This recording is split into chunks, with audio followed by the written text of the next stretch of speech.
on what they're supposed to do and where they're supposed to go, especially with, you know, everybody kind of being in a new situation. But, you know, I thought, you look at like Peyton Sanford, I thought he was really good. He didn't play like a freshman.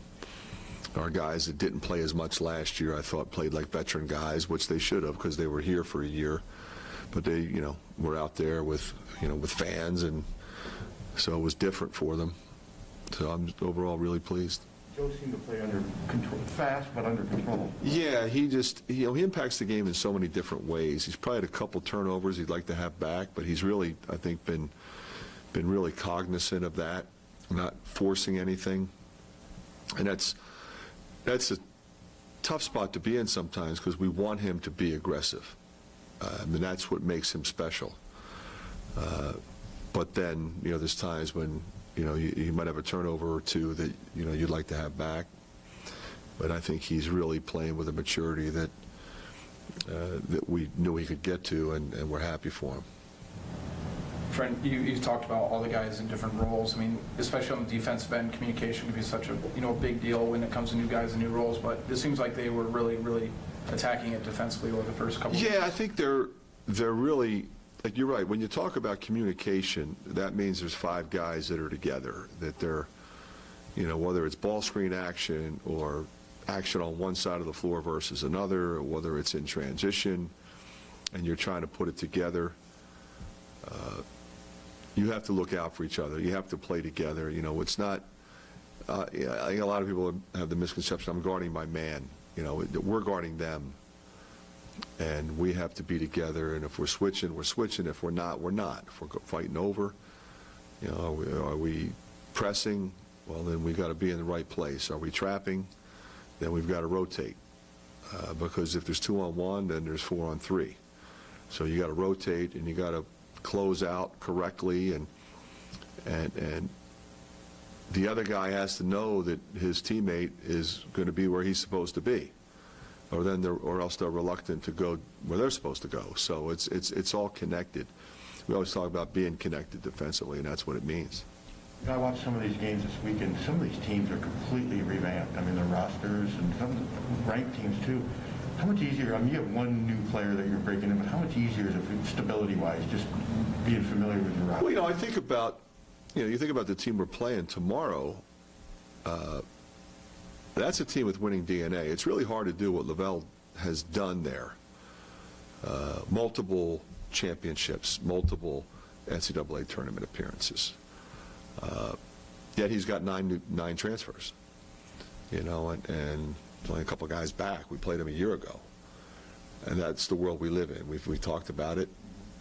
So you're right, Pat. For us, you know, I think we have veteran guys coming back. We have veteran guys in the second unit that I think are really impactful for those guys that are coming off the bench and playing significant minutes and have significant roles. Not to denigrate any of the first 6 opponents, but what do you want to be, or ideally, where would you like to be by Game 7 when you have that 4-game stretch that's pretty imposing? I just think, Mike, when you are playing games this time of year, regardless of who you're playing against, you just want to get better. You want to get better collectively, you want to get better individually, you want to build confidence, and you want to settle down into what we want to accomplish. You know, are we running motion? Are we running sets? Are we, you know, how's our zone defense? What's our press look like? What's our motion offense look like? Are guys reading each other properly? You got to continue to get better, and you got to continue to grow, especially when you have some young guys that are trying to step up. In terms of players who just recently signed, what can you say about DeSante Bowen and Josh Dix? What interested you about them as players? What do you think they'll add to the program? They're both terrific players. I mean, you know, starting with DeSante, we've been watching him for a long time. We've watched him grow. He's really creative. He's versatile. He's got size. He's got length. He's got the ability to get in a lane. He can score. He's got great feel, and he's a competitor. You know, Josh, kind of the same way. He's a little bit bigger than DeSante, But just really, really good sense of how to play the game. He's really tough. He's smart. He can score. He can run the point. He can play different positions defensively. And those guys are really good players. They could obviously play together, right? Yeah. Is that done for this recruiting class? We still evaluating things? Never done. You know, I mean, we could sign another one potentially, but it all depends, you know, with you know, the rest of our roster, who comes back, who doesn't. Josh adds another in-state prospect. You spoke about this at Media Day, but just kind of what can you say about him adding into that pipeline of in-state players and how you build your Yeah, I think we really try to evaluate as best we can the in-state prospects. You know, we don't always get it right. We try to. You know, we're pretty thorough with not only watching these guys as they approach the time when they might sign, but way before that, you know, when they're young kids, when they're in 8th grade, 9th grade, 10th grade. You know, so we see a lot of them on the AAU circuit, see them in their high school atmosphere, and then, you know, try to project them.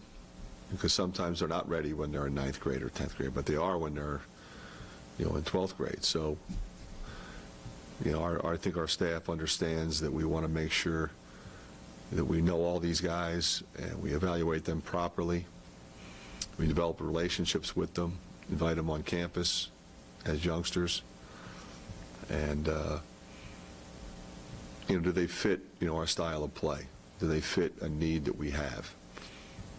And, you know, we've done really well with in-state guys that have, I think, in many ways, wanted to wear the Hawkeye jersey, but, you know, wore it with great pride and were incredibly successful. In Matt's notes for tomorrow's game, he mentions you're the only team in the nation with 2 sets of brothers. What does that do? What does that do for a team and for the brothers? Well, you know, obviously I can speak a little bit differently with regard to Patrick and Connor. I mean, they have a special bond. They've been best buddies since they were little. You know, you think, I bet they used to fight all the time. They really didn't, which is rare. They won a state championship together. They played together for 2 years. And, you know, Patrick really wanted to come here and play with his brother again. So they're impact players for our team. They're great teammates. You know, Chris and Keegan are a little bit different because, you know, they're twins. They came in together. They're always together. It's a little bit different. You know, Connor and Patrick 2 years apart. But you know, Chris and Keegan really push each other. They constantly challenge each other in a very unique way. But all 4 of them are so much fun to coach. I mean, they're smart, they're tough, they care about each other, they care about their teammates, and you know, produce on the floor. So, you know, as far as where I'm from, you know, it's just a joy to see them every day and coach them every day. Fran, I mean, I think about a lot of the younger players that you've had over the years. Jordan Bohannon came in, started firing right away. Peyton Sanford's kind of struck me as a really aggressive player. But it's not always the case, you know, when guys come into a program that they're comfortable being that aggressive. I mean, what do you kind of say to them throughout the recruiting process when they get on campus to allow them to feel the freedom to be as aggressive as they have been? I basically just tell them that very thing. Like, you know, you not only, you know, this is how we play, but this is what I expect from you. So I would be more apt to criticize them if they turn shots down. You know, I don't ever really question anybody that's, you know, you recruit Peyton Sanford, he's a tremendous shooter. Like, why would you criticize him for taking a shot? Doesn't make any sense. That said, you know, I know him well enough. He's a smart player. He's not going to shoot contested threes on a regular basis that have no chance to go in. Like, he doesn't take bad shots. But occasionally, a really good shooter or a guy that you want to be aggressive might take a bad shot. That's when you have to be careful and say, you know, don't say anything. I don't. I mean, I used to have that problem with Isaiah Moss all the time. I said, man, why don't you shoot that? You got to keep shooting. And he eventually, he did it. And I was proud of him when he did that. That's what I want from our guys. What kind of role does Phil Bracha play for this team? Coming from last year, being at North Dakota, leading the team in points, to coming here now, I just kind of want to hear about that. He was really good the other night. I mean, he was special.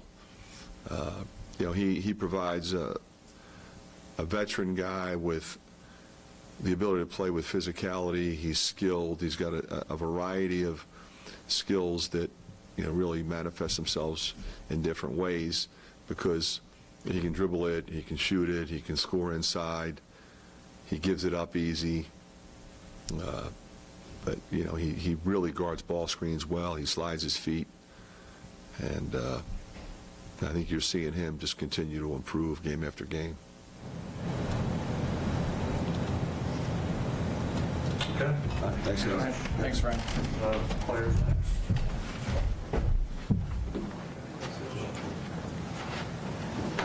I got a request for Bracha. Chris Murray is not available today, unfortunately. Anybody else? Suggestions? Okay. Anybody else? Toussaint and Bracha? Okay.